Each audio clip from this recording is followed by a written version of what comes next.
What's going on YouTube? Ollelito back here with a brand new video on the channel. Yes guys, FC25, as you guys probably know, is pretty much dead right now, right? So I was going to try to do 1 to 2 videos leading up to FC26 obviously, but maybe a few more weeks before FC26 starts. I want to do a bit more content around what's coming up around the new season. But in today's video, as you've seen by the title and the thumbnail, I will be showcasing you guys Manuel Bachore, who recently became a new world champion, the only player to ever become world champion twice. And it was a pretty special moment. I'm going to show you guys his tactics today and how he is playing his 4-4-1-1 formation and what kind of players he's looking for to basically play the 4-4-1-1 formation to basically the best possible way. So before we jump into today's video, don't forget to like, subscribe, and yeah, let's just jump into today's video and basically go through Manuel Bachore, new world champion, 4-4-1-1 tactics and play roles, of course. So before we jump into Manuel Bachore's tactics and play roles, we will go through the team that he played with during the World Cup in Saudi Arabia. I was actually there as well. But first of all, I need to talk to you guys about one thing. They had a budget, 15 million coins to splash on a whole team. That's why you won't see the likes of R9, Eusebio, probably like Messi team of the season, and all these kind of like cracked cards. So Manuel Bachore, as I said at the beginning of the video, he was playing a 4-4-1-1 formation. So this was basically his defense then. He was playing Konate in goal with Lucio as right back, Mamadashvili and Van de Ven as center backs, and then the star performer Nuno Mendes as a left back. And as I said, yes, there are new versions of Nuno Mendes, for example, the 99 one, but they were not able to play with players basically 2 weeks ago that wasn't released yet, if that makes sense. So the 99 version wasn't released then, so that's why Manu in this case played with the 97 Nuno Mendes. But if you look at the left back and right back, which is the most important thing in FC25 at the moment, is obviously the positive playstyles, but also the defending playstyles. Nuno Mendes, in terms of stats and playstyles, has everything you're looking for. Even that low driven shot, there were a lot of people that was using Nuno Mendes as a wing back to try to make him go forward and actually try to attack with him, if that makes sense, because he was obviously really good with that low driven shot across goal. On the other hand, we have Lucio. I would say he's a bit more defensive compared to Nuno Mendes. Doesn't really have a lot of shooting playstyles or scoring playstyles as they are spelled up there, but really good passing playstyles, really good defensive playstyles. Unfortunately lacking the block one, but overall some really decent playstyles. And then for the center backs, I mean, the most important thing you're looking for is basically to have anticipate, intercept, and block in gold, which I think are the 3 most important ones. Van de Ven in this case doesn't have intercept in gold, but he has in white, and instead he has jockey gold, and then obviously quick step. Both of these center backs are obviously really quick, so they are obviously really good at catching up to strikers when people are doing the first time through balls, for example. So this was Manuel Bachore's defense, and he played Konate in goal, which in my opinion, goalkeepers will always be personal opinion.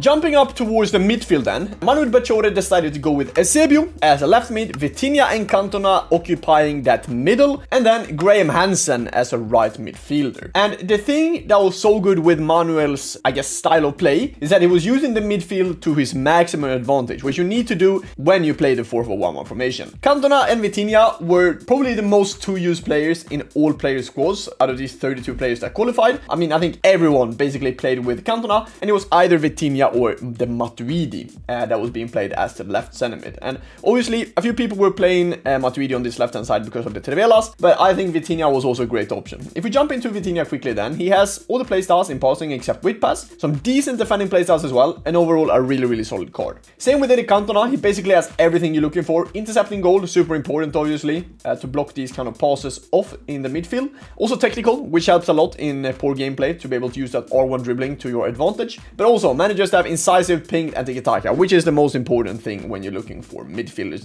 these 3. Long ball obviously really decent as well, but not really used a lot from the midfield nowadays. Right mid then, Graham Hansen, also really good card. Pinged from the wing into the strikers or to the cam in the 4-4-1 is fantastic. Makes it travel at a higher speed, which we really enjoy. Obviously that low driven as well, which is of course super important from the wing, trying to shoot across goal. They obviously either they fly in or you get a bit of a lucky rebound. So yeah, Graham Hansen, fantastic card on the right hand side. Then Eusebio, I think honestly Eusebio probably has the most powerful shot in this game. I don't think I will see a player that has a more powerful shot than him. And I mean, if we look at shooting stats, 99 shot power, 99 finishing, 99 attacking positioning, 99 long shots, 99 volleys, 99 penalties. So I mean, it kind of makes sense that his shooting is pretty goddamn good, especially when he has finesse, low driven, incisive pass as well for a left mid is super important with these first time through balls, but also technical and rapid. I mean, this Eusebio, amazing player. If we then then look towards who Manu played as a cam and as a striker, there will be a few players probably laughing and saying, why is Manu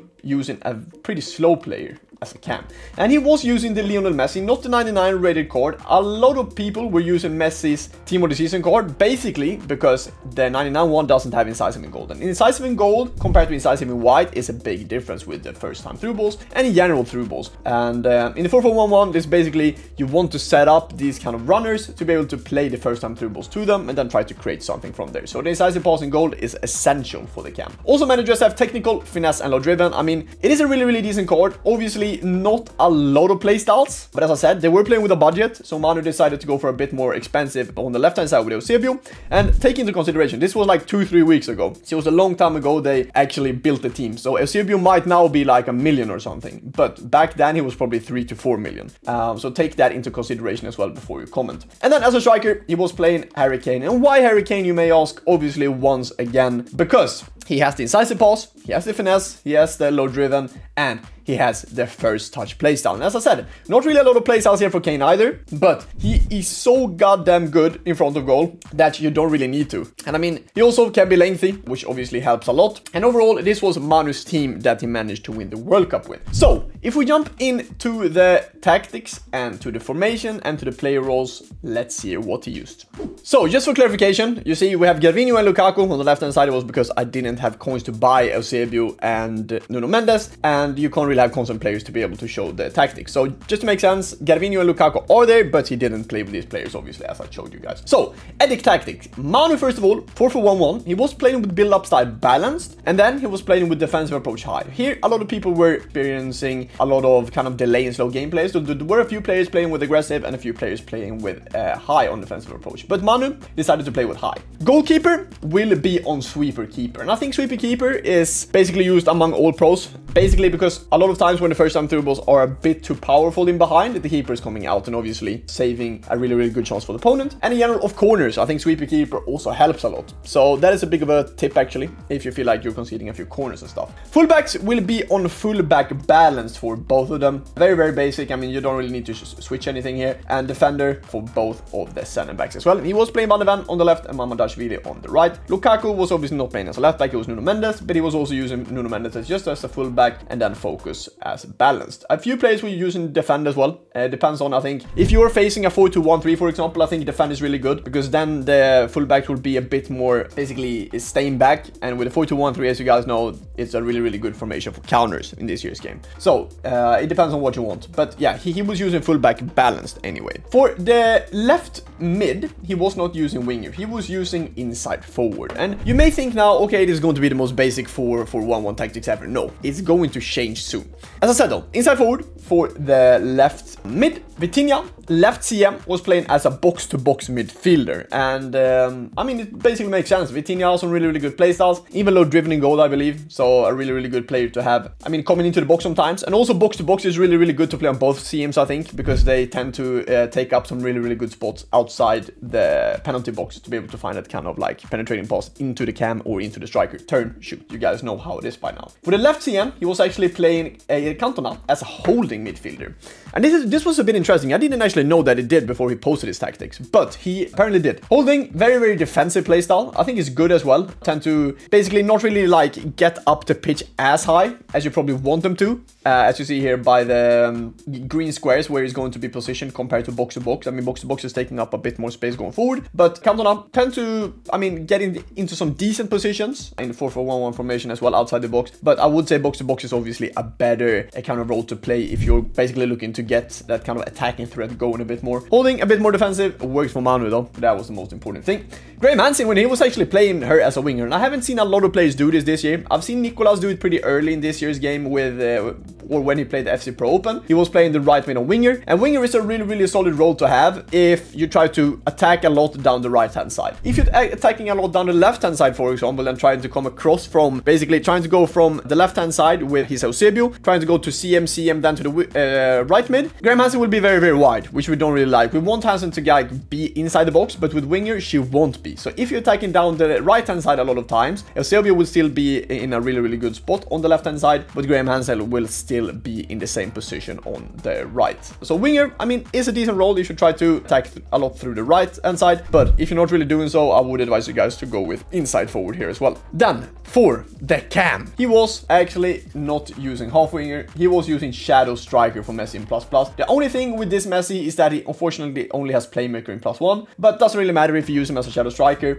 If you're struggling a bit with build up, I would advise you guys to try someone else with playmaker ++, because playmaker definitely helps you a bit more in build up, I think. Then the cam tries to find a pockets of space where you can actually find them, then try to play from there. But shadow striker is better than playmaker in terms of actually making great runs inside the box and being able to find this kind of first time passer from the CMs into the cam as well. So shadow striker for that one, and then Harry Kane will be on advanced forward attack. We don't really switch anything here. He was just on very basic roles here with Harry Kane and Lionel Messi. And this was overall how Manu basically became world champion with his tactics. Congrats to Manu as well. Super deserved. Managed to win the World Cup in 23 and now in 25. Amazing achievement. Big congrats to him and to everyone at Team Hullet and Team Liquid. Let me know down in the comments whatever you guys think about these tactics. Try them out and let me know down in the comments what your experience was playing with them in Weekend League, rivals, whatever. And yeah, I'm just waiting now for FC26, guys. I'm super hyped, super excited for what the next year can bring, and hopefully